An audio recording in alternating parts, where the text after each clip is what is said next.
മാധ്യമപ്രവർത്തകരെ ആക്രമിച്ച സംഭവത്തിൽ തെലുഗു നടൻ മോഹൻ ബാബുവിനെതിരെ വധശ്രമത്തിന് കേസെടുത്ത് പോലീസ്. മോഹൻ ബാബുവിനെ അറസ്റ്റ് ചെയ്യാനുള്ള നീക്കത്തിലാണ് ഹൈദരാബാദ് പോലീസ്. അതിനിടെ സംഭവത്തിൽ മോഹൻ ബാബു മാപ്പ് പറഞ്ഞു.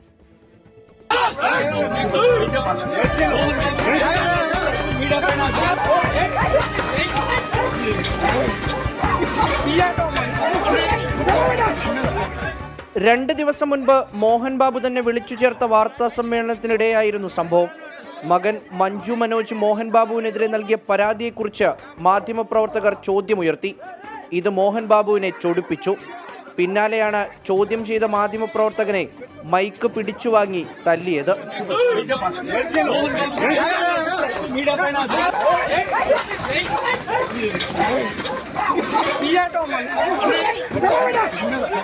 ശേഷം നടന്റെ സുരക്ഷാ ജീവനക്കാരും മാധ്യമപ്രവർത്തകരെ ആക്രമിച്ചു. മൈക്ക് കൊണ്ട് അടികൊണ്ട മാധ്യമപ്രവർത്തകന്റെ മുഖത്ത് പൊട്ടലുണ്ട്. സംഭവത്തിൽ മാധ്യമപ്രവർത്തകർ പരാതി നൽകിയതിന് പിന്നാലെയാണ് മോഹൻ ബാബുവിനെതിരെ പഹാദി ഷെരീഫ് പോലീസ് വധശ്രമത്തിന് കേസെടുത്തിരിക്കുന്നത്. മോഹൻ ബാബുവിനെ അറസ്റ്റ് ചെയ്യാനാണ് നീക്കം.